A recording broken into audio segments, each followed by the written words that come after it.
여러가지 결함 때문에 골머리를 앓고 있는 파키스탄 공군의 중국산 주력 전투기 JF-17 40%가 이륙 금지당하다? 안녕하십니까 KKMD 시청자 여러분, KKMD를 진행하고 있는 케빈입니다. 오늘 준비해본 소식은 2020년 11월 5일 유라시안 타임즈에 게재된 기사 내용입니다. 중국과 파키스탄이 합작해서 만든 전투기 JF-17에서 구조적 결함으로 보이는 사례들이 다수 발견되어 40% 정도의 JF-17 전투기가 이륙 금지 상태에 놓여 있다는 내용입니다. JF-17은 세계 경전투기 시장에서 대한민국의 FA-50과 자주 맞닥뜨리는 기종으로 F-16과 거의 비슷한 크기이며 그보다 작은 FA-50은 체급상으로 서로 비교할 수 있는 대상은 아닙니다. 다만 성능과 가격 면에서 자주 비교가 되고 있는데요. 체급상 FA-50과 비교 가능한 중국의 경전투기는 L-15입니다. 소개해드릴 유라시안 타임즈 외에 다른 언론들의 기사를 종합해서 살펴보면 먼저 조종석의 캐노피를 작동시키는 전기장치에 이상이 발견되었다는 내용이 있습니다. 특히 2인승 복자형으로 만들어진 JF-17B의 경우 부조종석이 저절로 비상사출되는 사고가 생긴 데다 그 외에도 기동성을 높이기 위해 만들어져 있는 스트레이크에도 균열이 생기고 앵커가 파손된 사례도 있어 JF-17 전투기의 전체적인 구조적 취약성에 대한 우려가 높아지고 있다는 내용이 담겨 있습니다. 특히 비상시에 사출 좌석의 오작동 문제는 조종사의 생명에 큰 위협이 될 수 있을 정도로 위험한 결함인데요. 다른 외신에 따르면 중국 제조사 측은 오히려 파키스탄 공군 조종사들의 조종 미숙을 탓하며 원인을 그쪽으로 돌렸다고 합니다. 하지만 유라시안 타임즈도 인도계 언론이라는 점을 고려해 본다면 파키스탄과 앙숙인 인도가 언론 플레이를 하는 것은 아닌가 라는 의구심이 생길 수도 있습니다. 유라시안 타임즈도 그 점을 의식했는지 파키스탄 군사 전문가의 반박 설명도 함께 실었습니다. 동시에 유라시안 타임즈는 사실관계 확인을 위해 파키스탄 정부 관련 부처에게 공식적인 질의를 했지만 모두 답변을 회피했다는 사실도 적시해 놓고 있네요. 기사의 전반적인 배경에 대한 설명은 이 정도로 해두고 유라시안 타임즈의 기사 원문을 번역해 보도록 하겠습니다. 사실 저는 이 기사를 번역하면서 KFX에 대한 여러가지 생각들이 함께 겹쳐 떠올랐는데요. 중간중간마다 제 개인적인 의견을 하얀색 글자로 표시해 놓았습니다. 기사 번역이 끝나고 제 생각을 간단하게 말씀드린 후 영상을 마무리하도록 하겠습니다. 기사 원문은 노란색 글자로 표시됩니다. 인도의 타임즈 나우는 정부 소식통을 인용하여 중국이 만든 파키스탄 주력 전투기 JF-17의 하단부 유선형 구조물 표면에 균열이 감지되는 등 기체에 다양한 문제들이 발견되었다고 보도했다. 언급된 균열 부분은 가속도나 중력에 관련된 요소들에 의해 영향을 가장 많이 받는 곳이다. JF-17은 그동안 파키스탄이 추진해왔던 국방혁신의 대표적인 증거물로서 홍보해왔고 많은 나라들이 이 전투기를 구입할 것이라 기대하고 있었다. 하지만 이 보고서에 따르면 JF-17의 캐노피 전기 시스템이 오작동을 일으키고 있는데 이는 유사시 조종사의 비상 탈출을 어렵게 만들 수도 있는 결함이다. 중국 청두 항공기 제작공사에 의해 만들어진 수출 전용 4세대 전투기 JF-17은 캐노피 오작동 문제 외에도 하단에 있는 유선형 구조물에서 균열이 감지되는 등 동체에 문제가 생긴 것으로 추정되고 있다. 동체 혹은 날개에 붙어있는 스트레이크 부분에 균열이 생겼다. 스트레이크는 일종의 비행 성능 강화 장치인데 이에 균열이 생겼다는 것은 비행 중 받은 스트레스를 견디지 못했기 때문일 수 있다고 인도의 타임즈 나우는 덧붙였다. 스트레이크는 전투기 동체나 기체에 튀어나와 있는 작은 날개 같은 부분으로 기동성을 강화시키는데 보조 날개 카나드와 비슷한 기능을 한다고 생각하시면 되겠습니다. 인도 타임즈 나우의 이 보도 내용에 대해 파키스탄 국방분석가인 샤이드 라자는 인도 언론이 잘못된 정부 소식통에 기반한 가짜뉴스를 게재했다고 반박했다. 파키스탄 공군에 대해 제가 알고 있는 바로는 1년 365일 내내 적색 경보 상태를 유지하고 있다는 것입니다. 이는 파키스탄 공군이 언제라도 출격할 준비가 되어 있다는 뜻임을 의미하는 것입니다. 라고 샤히드 라자는 유라시안 타임즈와의 인터뷰에서 말했다. 그는 파키스탄 공군은 인도 공군보다 더 우수한 조종사 탑승률과 전투기 회전율을 유지하고 있기 때문에 파키스탄 공군의 전투 비행단이 운용하고 있는 전투기들의 가동률이 매우 높은 편이라고 말했다. 더 많은 조종 시간과 높은 회전율, 이 두 가지는 전투기 가동률이 떨어진다면 절대 달성할 수 없는 준비 요소입니다. 그러니까 파키스탄 군사 전문가는 파키스탄 공군 파일럿들이 비행기 조종 시간도 길고 전투기 회전율도 높은데 어떻게 JF-17의 상당수가 이륙 금지를 당하고 있겠느냐는 식의 설명을 하고 있습니다. 하지만 제가 조사한 자료에 따르면 파키스탄 공군이 보유하고 있는 전투기는 모두 500여 대 정도가 있는데 그중 JF-17은 현재 80여 대에 불과합니다. 76대의 미국 F-16을 제외하면 나머지 대부분은 3세대 구형 전투기들이긴 하지만 말입니다. 어쨌든 JF-17이 제대로 가동되고 있지 않다 하더라도 나머지 전투기들이 많아서 조종사 탑승률과 전투기 회전율을 유지하기는 어렵지 않을 것으로 보입니다. 그냥 JF-17의 가동률이 얼마인지 정확하게 이야기하는 편이 더 설득력이 있었을 것이라는 생각이 드는데요. 파키스탄과 인도 두 나라 모두 외부에 발표하는 수치들을 제대로 믿기 힘들다는 함정이 있기는 하지만 말입니다.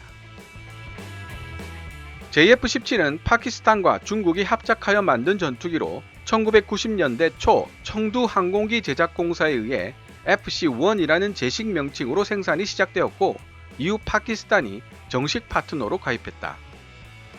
항공 전자장치와 레이더를 비롯한 핵심적인 기술이 필요한 부분들은 중국이 생산하여 지원하고 주위 꼬리 날개 그리고 전방 동체 부분과 하위 시스템 등 전투기 제조 공정의 58%를 파키스탄이 담당한다.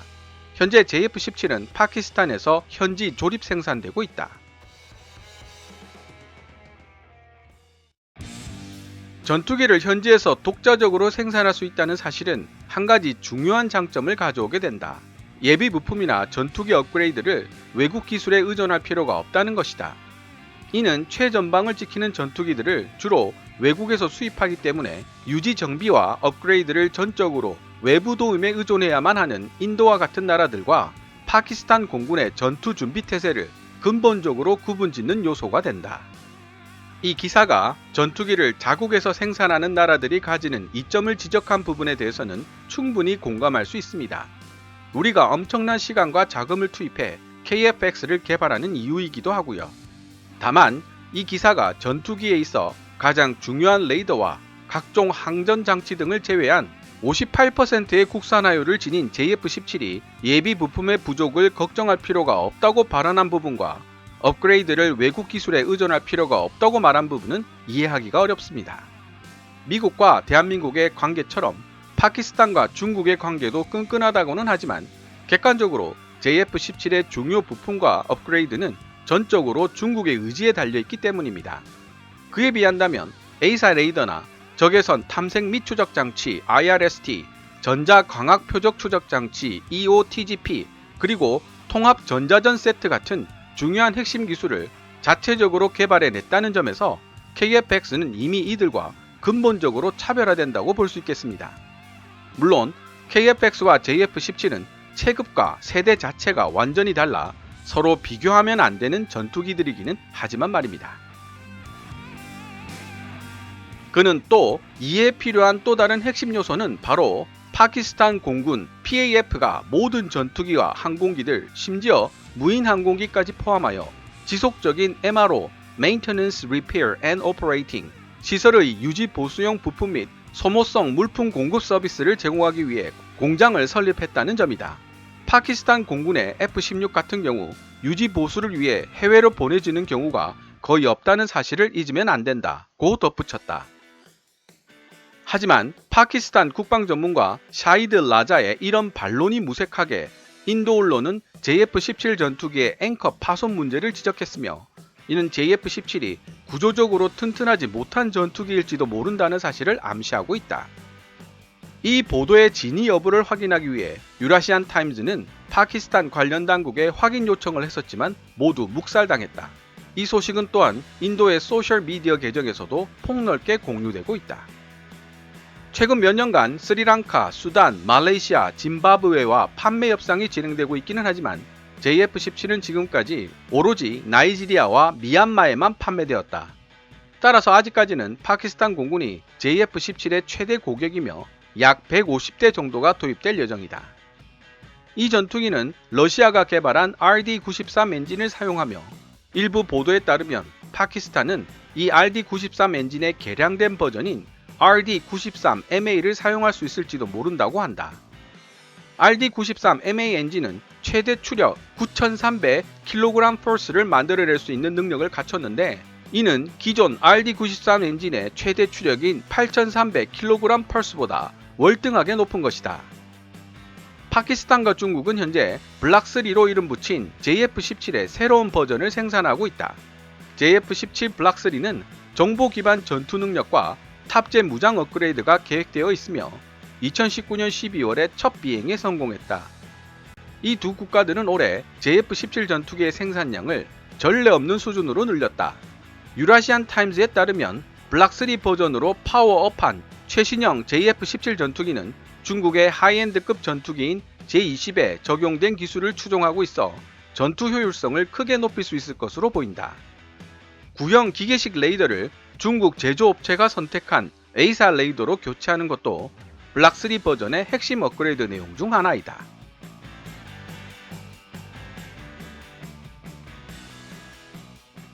지금까지 2020년 11월 5일 유라시안 타임즈에 게재된 JF-17의 결함 여부에 관련된 기사를 번역해 보았습니다. 2019년 2월 인도와 파키스탄 사이에 존재하는 분쟁 지역인 카미르에서 인도 공군과 파키스탄 공군 사이에 격렬한 공중전이 벌어졌습니다. 저도 이 이야기를 KKMD를 통해 다룬 적이 있었는데요. 당시 인도의 미그-21을 격추시킨 전투기가 바로 JF-17이라고 파키스탄 정부가 발표했었죠. 하지만 파키스탄 정부 발표에 대한 논란들이 많았습니다. 왜냐하면 당시 파키스탄 공군의 전투기 운용 현황을 살펴봤을 때 JF-17은 주로 공대지 임무를 수행하고 있었고 인도 측이 JF-17에 통합되어 있지 않았던 AIM-120 암람의 잔해를 들이밀며 미그-21을 격추시킨 것은 바로 파키스탄 공군의 F-16이라고 주장했기 때문입니다. 그럼에도 불구하고 끝까지 파키스탄 정부는 인도의 미그-21을 격추시킨 것은 JF-17이라고 우기고 있었습니다. 여기에는 그럴 만한 이유가 있는데요. 첫째, 미국은 파키스탄에게 F-16을 저렴한 가격에 공유하면서 대테러전에만 사용하겠다는 약속을 받았습니다. 하지만 파키스탄이 미국과의 약속을 어기고 인도와의 분쟁에 F-16을 출격시켰고 게다가 인도의 미그-21을 격추시키기까지 했다는 사실이 밝혀지면 입장이 몹시 곤란해진다는 점. 둘째, 파키스탄 정부가 밀고 있는 JF-17이 실전에서 격추 기록을 올리게 되면 앞으로의 수출 실적에 크게 도움이 될 것이라는 사실을 고려한 점 등을 들 수 있겠습니다. 최근 전직 파키스탄 전투기 파일럿이 당시 상황을 전격적으로 공개하는 글을 올렸는데요. 아까도 말씀드렸지만 인도 파키스탄 관련 내용들은 정치적인 의도가 숨어있는 조작 아닌 조작들이 많아서 100% 신뢰하기는 어렵지만 그래도 아는 사람들이 보면 진실의 조각들을 찾을 수 있는 힌트가 됩니다. 현재 정리된 내용은 당시 파키스탄의 F-16AB가 출격한 사실이 있으며 인도의 미그-21을 격추시킨 것도 F-16AB다 라는 사실입니다. 따라서 JF-17은 이와는 아무 상관이 없는 것이죠.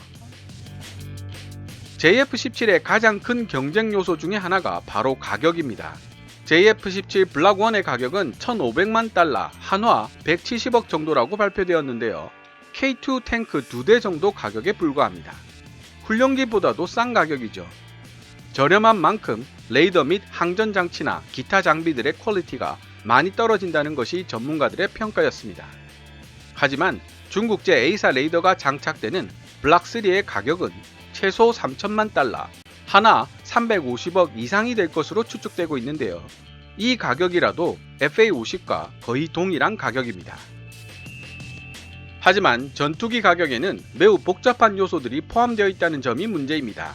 순수 기체 가격 FAC는 350억으로 알려진 FA-50이지만 아르헨티나에 판매되기 직전 산정된 사업 단가 PAUC는 한 대당 1천억에 가까웠습니다. 파키스탄 정부도 JF-17의 정확한 가격이 얼마인지는 발표하지 않고 있습니다만 각국 정부와 기업들은 자신들의 목적에 맞게 순수 기체 가격 FAC, 조달 단가 APUC, 사업 단가 PAUC 등 갖가지 용어들을 만들어내며 우리들의 눈을 가리고 있습니다. 개인적 판단으로는 실제 JF-17 블락3를 도입하는 나라들은 대당 600억에서 800억 정도의 비용이 들어갈 가능성이 높습니다. 마지막으로 지적하고 싶은 부분은 파키스탄 정부가 JF-17을 주력이라고 말하고 있으면서도 정작 JF-17을 공대지 임무에만 투입하고 있다는 사실입니다. 파키스탄 정부 스스로 제공 임무에 있어서는 JF-17이 F-16AB에 미치지 못한다는 사실을 인정하고 있는 것이나 다름없는데요. 공대지 공격 능력 측면에서는 대한민국의 경전투기 FA-50이 미그-29마저도 상회한다는 것이 전문가들의 판단입니다. 다만 AIM-120 암람을 장착하는 단계인 블락 30까지 업그레이드 되지 못한 FA-50은 공중전 능력에서 열세를 보인다는 점이 아쉽지만요. 미국의 무장 체계를 사용하고 있던 나라들은 무장 통합과 군수 지원 체계라는 점에서도 중국제 JF-17을 선택하게 되면 이를 모두 중국제로 전환시켜야만 하고 여기에 엄청난 비용이 들어가게 됩니다. 말레이시아 군사 전문가가 바로 그런 점을 지적했었죠.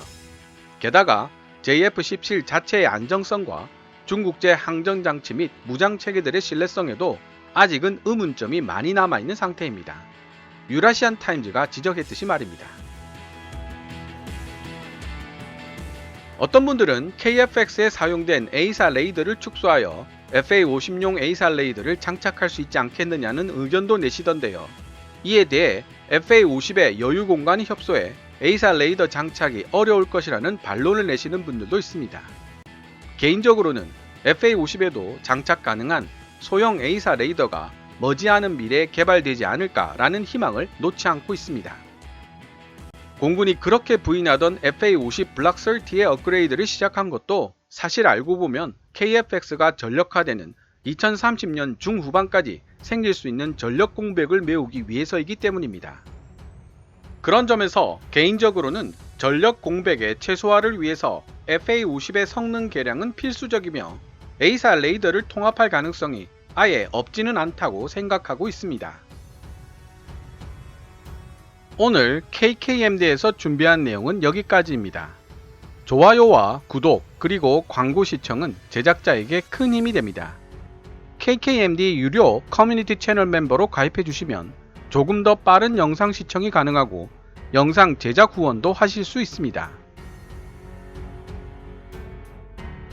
지금까지 시청해 주셔서 감사합니다. Kevin's Military Channel KKMD